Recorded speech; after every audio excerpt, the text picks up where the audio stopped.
l'éternel. Ici, c'est de Ferdinand Breton, la destinée. Nous voulons parler sur le thème la foi qui déclenche le miracle. Alléluia. Nous devons comprendre, la foi est la clé pour entrer dans la maison de Dieu, pour entrer dans les parvis de l'éternel. Sans la foi, on ne peut pas accéder aux bonnes choses de Dieu. C'est pour ça, Hébreux 11, le verset 6 est en train de dire, il dit, sans la foi, il est impossible d'être agréable à Dieu. Celui qui veut recevoir le miracle de l'éternel, préalablement, il doit être agréable à Dieu. Donc, c'est la foi qui va t'accéder à être agréable à Dieu. Donc, sans la foi, il est impossible d'être agréable à Dieu. Ça veut dire quoi? Ça veut dire que sans la foi, il est impossible d'accéder au miracle de Dieu. Donc, la foi est tellement importante. Donc, nous pouvons comprendre que Dieu reconnaît ceux qui ont la foi en lui par son Fils Jésus-Christ. Dieu ne reconnaît pas ceux qui doutent. Non, c'est pour ça que Jacques dit, il dit, celui qui doute est comme les vagues de la mer qui vacillent de gauche à droite. Que celui-là n'espère rien de l'éternel. Donc, nous devons croire, si nous sommes dans les difficultés, que Dieu peut. Nous devons croire que notre miracle est possible. Donc, la foi est très importante. Nous ne pouvons pas accéder à la porte du miracle sans la foi. Voyons cette femme de Luc chapitre 8, le verset 43. Cette femme qui est en train de perdre le sang. La Bible dit que elle perdait le sang depuis 12 ans. La Bible dit qu'elle a dépensé tous ses biens au médecin. Et il n'en lui reste plus rien. C'est terrible. Donc la maladie a dépouillé ses finances. La maladie a dépouillé toute sa vie. Elle n'a plus rien. Mais un jour, cette femme a entendu parler de Jésus. Voyons, elle a dit, si je peux seulement toucher l'habit de ce monsieur. Elle a mis sa foi en œuvre. Ce n'est pas les chrétiens aujourd'hui qui disent qu'ils ont la foi, mais ils ne mettent même pas leur foi en œuvre. Ils ne commandent pas leur foi. Ils ne disent pas à leur foi d'aller agir. Cette femme a crié en Jésus, mais autre chose, elle a mis la foi en œuvre. Elle dit, si je peux seulement toucher l'habit de ce monsieur, je serai guéri. Ce n'est pas quelqu'un qui l'a dit ça, mais en elle-même, elle a résolu toucher l'habit du Sauveur. Et le miracle va se passer. Gloire à Dieu. Cette femme a jugé bon de toucher l'habit de Jésus. Comment on peut toucher l'habit de quelqu'un et être guéri?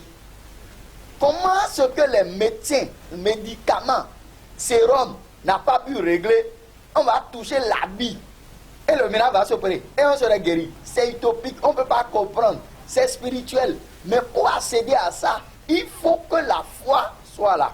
Donc la femme est en train de chercher la voie pour pouvoir toucher l'habit de Jésus jusqu'à elle a eu l'opportunité. La Bible dit, elle toucha l'habit de Jésus et Jésus a constaté qu'une force a quitté en lui. Elle dit, qui m'a touché? La femme a commencé par gronder, à pas avoir peur. Elle dit, femme, ta foi t'a sauvé. Et le sang, arrêta. Le sang qui est en train de couler depuis 12 ans, la foi a déclenché le miracle de cette femme. Toi aussi qui es en train de m'écouter, tu dis tu as la foi, mets ta foi en branle. Mets ta foi en œuvre. Et si nous voyons aussi Bartimée, Bartimée, le fils de Timée, l'histoire là, tout le monde connaît ça dans la Bible. Bartimée fait partie des aveugles qui ont reçu le miracle par la foi. Bartimée était là en train de mendier. C'est dans le livre de Marc, chapitre 46, le verset 52. La Bible dit que Bartimée était là, il a l'habitude de mendier. Mais il voyait Jésus et il a entendu que Jésus passait. Bartimée est là, mais il a compris que c'est une opportunité. Sa foi doit déclencher un miracle extraordinaire ce matin. Mais il passait, et les gens criaient Jésus, Jésus. Et lui-même, il a commencé par crier, Jésus, fils de David, sauve-moi. Jésus, fils de David, sauve-moi. C'est terrible. Et Jésus retourna. Il dit, que veux-tu que je te fasse? Il dit que je retrouve la vue. Vous avez vu? La foi de Bartimée a déclenché le miracle. Dans le verset 52, Jésus lui dit, ta foi t'a sauvé. Il n'a pas dit tes cris t'a sauvé. Non, il n'a pas dit que tes pleurs. Il n'a pas dit que tes doutes. Non, ta foi t'a sauvé. Et Bartimée recouvrit la vue. Vous avez vu le miracle? La foi qui déclenche le miracle. Toi aussi, tu as la foi.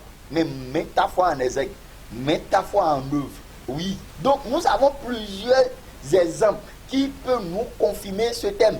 La foi qui déclenche le miracle. Il y a un monsieur qui est malade, alité dans le lit, et il a ses 4 frères qui l'ont pris. Là où Jésus se trouvait, il n'y a pas, toutes les portes sont, il y avait tellement du monde, on ne peut pas avoir accès vers Jésus, mais ils sont partis par la toiture. Ils ont enlevé la toiture et ils ont fait rentrer leur frère qui est malade à corde jusqu'au sein de Jésus, du toit jusqu'au sein de Jésus. Jésus a dit, cette fois-là, je n'ai pas trouvé ça en Israël. C'est terrible. La foi a déclenché le miracle. Jésus est obligé d'agir. Frère, qu'est-ce que tu fais avec ta foi? Tu pleures avec ça? Femme de foi qui pleure. Homme de foi qui pleure. Qui ne fait que parcourir les yeux par-ci, par-là. Ta foi t'a amené vers les féticheurs. Tu as trouvé la réponse? C'est pas foi ça. Hein. C'est l'incrédulité. Votre manque de foi détruit votre destinée. Si vous n'avez pas la foi, vous ne pouvez pas accomplir de grandes choses. C'est ceux qui ont la foi qui disent que l'entreprise va devenir grande. C'est ceux qui ont la foi qui disent que l'église va devenir grande. C'est ceux qui ont la foi qui disent que mon commerce va devenir grand. C'est ceux qui ont la foi qui disent que moi je serai milliardaire. Pas devenir milliardaire, tuer les gens. Non, rentrer dans la dimension divine de Dieu et obtenir le miracle. Toi qui es en train de m'écouter, mets ta foi en branle, mets ta foi en œuvre. Le miracle serait opérationnel. Et je prie pour toi qui es en train de m'entendre à l'instant. Mets ta foi en haut un peu. Je veux monter sur ta foi pour agir. Toi qui es malade, je parle au nom de Jésus. Que la maladie quitte ta vie au nom de Jésus-Christ de Nazareth. Toi qui es alité, je libère la parole dans ta vie. Que la maladie quitte ton corps. Au nom de Jésus, touche ton corps. Toi qui as fibrome là, je parle à ce fibrome.